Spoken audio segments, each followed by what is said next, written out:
bandrescue.com. What's up? It's your boy, the Troy Deasy. Tap dance extravaganza. Okay. Now I know I've said I've brought you some sweet interviews before, but not like this one. Okay. I got some of the guys from As I Lake Dying. Check them out right here. What's up, fellas? How you liking Alabama so far? It's good. Love it. Our bass player's from here, so. Cool. Yeah, it's a little cold. It was actually like tonight's jacket night and you know, Eskimo suits not. Yeah. But like yesterday it was like you could, you know, rock short sleeve shirts and stuff, but that's Alabama weather for you. But anyways, if you could sort of say your name and what instrument you play in the band. Jordan, and I play drums. And I'm Tim, and I'm the vocalist. Cool. Alright guys, I was wondering if you could sort of give us a bio on how all the guys found each other and became the band, how you guys got started. Sure, yeah. Well, I guess it's good that the two of us are in this interview. We're the two original members. Right. We both played in different bands from San Diego that had broken up. So we sort of knew about each other. We didn't really know each other, you know, personally. Like, and you know, I just called Jordan up and said, "Hey, what do you think? Well, I got some ideas. You want to try, you know, just getting together and playing these songs, see what happens." And so that's how the two of us originally met. And then later on down the line, we picked up the full lineup as other, you know, good local bands started falling apart. And you know, when bands break up, we always try to snatch the best member from that band. You know, and eventually we had a full lineup. Right. That's cool. Well, when you guys sort of come in and start writing a song, how does that work? Do you guys like all sit down together and come up with stuff, or does one of the guitar players come in and, you know, have a basic riff and then you guys just sort of like run with it? How does that work? I think it's different based on the song. I mean, there's some songs that are, and you can almost tell in the way the song sounds. Some songs have a very kind of jammed out sound to them, you know, where it's a little bit more spontaneous, and then some songs are kind of formulaic in the traditional sense, you know, like, you know, verse, bridge, chorus, you know, kind of thing. And so some of the songs, you know, I'll write a riff, and Phil, our guitar player, write a riff, and it'll just be a natural arrangement that kind of makes sense. And you know, in which case you don't want to, you know, try to change the song, make it too crazy. But I think the new record particularly had a lot more of a jammed out feel to it. Right. Okay. Of course, Notion Between Us has been out for a little while, and it's the newest CD. What's the difference between this CD as opposed to previous CDs?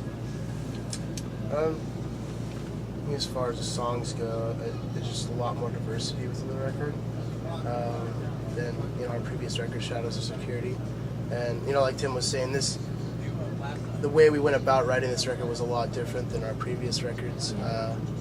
We did a lot of jamming, like in a practice room, and we wrote most of the record that way, as opposed to Shadows of Security, our previous record. With, you know, most of the songs were already written before we even started jamming them, you know, and a couple of them were written like the day before we actually went in the studio. So this was cool. This time we got a lot, you know, we had a lot of time to, you know, mess around with different ideas and get the songs exactly the way we wanted before we actually got in the studio to record the album. So. Okay. Well, of course, you guys have been touring a lot since you guys been around, lots of touring. What's sort of like, you can sort of pick and choose, what's sort of like the best memories so far while being out on the road, if you can think of some? Well, I think we made a new memory today, a new good memory. We had some people email us. They're actually in the front lounge, but they're an owner and a chef of an Outback Steakhouse here in Birmingham, and they emailed us and asked us if they could cook for us, you know, for the day. And we're like, of course, you know. So we all put in our orders, and they just brought their food today. We ate a wonderful dinner, and been hanging out with them. So that was actually it's gonna be a memory, you know, in the books, you know, a good one. So that's Southern hospitality for you. Yeah, definitely. Cool. You got any, Tim? Any you'd like to share? Wow. Well, I might say just in general, some of the fan reactions, you know, are pretty memorable. To go along with another recent story last night, I said, hey, you know, it's the last song. If you guys want to get up on stage. This is your last chance to do it." And literally, 2/3 of the crowd got up on stage, and we were just standing there like this, like we couldn't even play our instruments. And as much as that was chaotic, it was also, I think, a great memory because at one point we looked out and the floor looked empty because there's so many people on the stage. Right.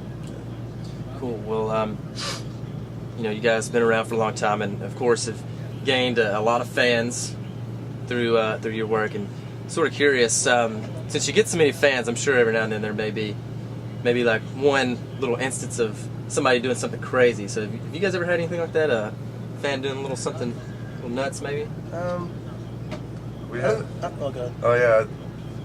We had a fan have us sign his baby. That was pretty intense. Yeah, that was pretty funny. Yeah, I know a lot of our fans, diehards that are into tattoos get, Asley dying tattoos. Right.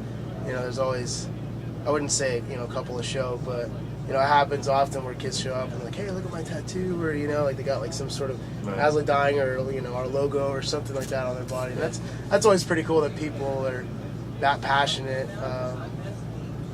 about the music that we write or that we play. Like that they're willing to get a tattoo. It means that much to them. So it's always cool for us to see. Yeah. Well, okay. Josh is the man filling in on bass. Is he just going to be filling in, or is he going to be permanent? No, I mean he's like it's still one of those things like where it's all an adjustment period, and I like what we've learned from the past, like having so many members come in and out, that I think it's good for both parties, like the new person and the existing band, for there to be a good amount of time like before they figure out if they want to do it or not, like at our end and his end too, but it's been working out great. He performed on the record, did an amazing job, and we'll see what happens.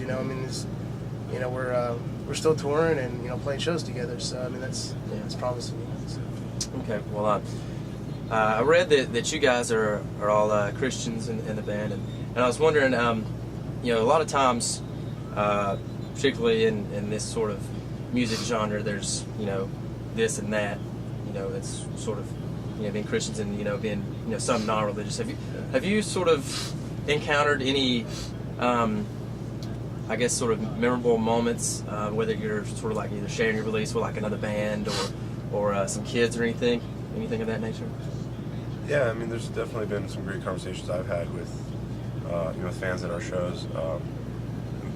The one that probably sticks with me the most is it's happened on 2 separate occasions. Just people said, 2 different people said that they were going through a suicidal period of their life, and they actually had made a decision that they wanted to end their life, but then through reading our lyrics, something gave them hope, and they decided to change their minds and decided to live. And and somebody telling you that at a show, it's like, wow, I'm in part responsible for this person living their life and making a change.